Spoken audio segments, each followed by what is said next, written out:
Oui, merci Président. Sur l'axe 5, sur la transition écologique, sensibiliser, partager, étudier, réaliser, corriger, adapter, ça a été la méthodologie voulue et appliquée depuis plus de 4 ans maintenant dans les politiques départementales de transition écologique.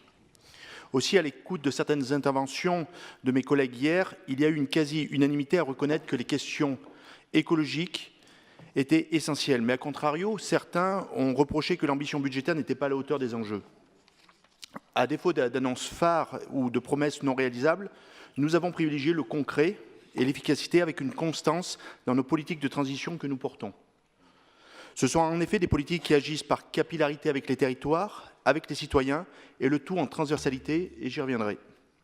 Concernant les chiffres, nous défendons pour 2025 un budget de fonctionnement de 570 000 €, que vous retrouvez page 116, et 1,9 million en investissement, page 117. Alors oui, c'est une baisse, mais c'est une baisse limitée et contenue. J'aimerais tout d'abord dézoomer un peu le budget de la transition écologique en rappelant que c'est une compétence transversale qui s'applique sur toutes les politiques du département. Et si on devait consolider l'ensemble des dispositifs qui sont liés à la transition écologique dans l'ensemble des politiques, on arriverait à un budget de plus de 12 millions.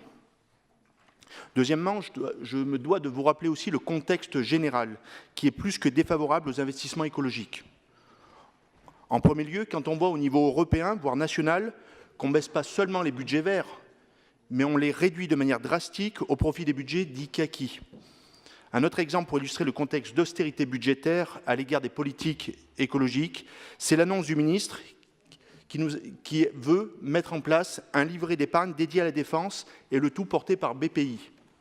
Cela se fera forcément au détriment du livret de développement durable, mais aussi au soutien aux aides éventuelles et au soutien aux entreprises qui sont en transition.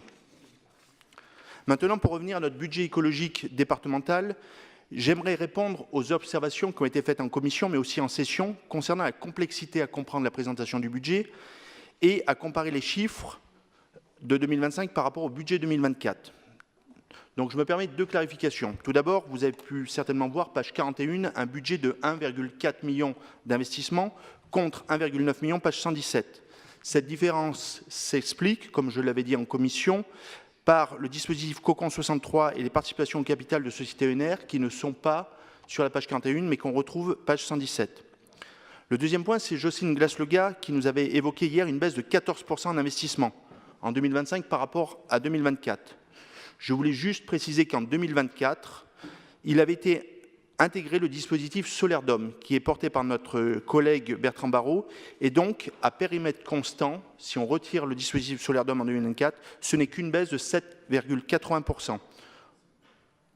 Maintenant, si je dois rentrer dans le détail du budget, en fonctionnement, on applique des actions qui sont avec et pour les citoyens, notamment le budget éco-citoyen pour 60 000 €, avec et pour les territoires, et là je fais allusion à la fabrique départementale des transitions, pour 30 000 €, avec et pour les collégiens, qui sont le défi collège, sur la thématique notamment de l'économie circulaire, avec nos partenaires, qui sont l'ADUM, où on a renouvelé le partenariat avec l'ADUM cette année pour 100 000 €, avec des partenaires comme le Valtom et le SBA, là aussi sur la thématique de l'économie circulaire, mais aussi avec Wattea pour le test d'un véhicule hydrogène. En investissement, nous affichons une volonté d'être exemplaire avec le BGES, le bilan d'effet de gaz à effet de serre, ou encore le VLE partage. Avec et pour les citoyens, avec le budget éco-citoyen qu'on lance pour la 3e édition et le dispositif a été voté lors de la dernière session. Avec et pour les territoires, et là je fais allusion à l'aide à la planification des ENR, avec et pour les collégiens, notamment ce qu'on a évoqué tout à l'heure, les aides pour la réfection des bâtiments et des cours végétalisés pour les collèges, mais aussi sur les bâtiments du département.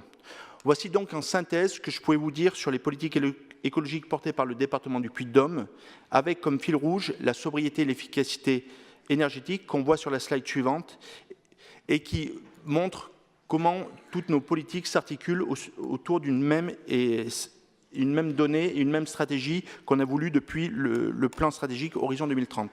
Voilà ce que je pouvais dire en quelques mots sur la politique de la transition écologique et je reste à la discussion pour les questions.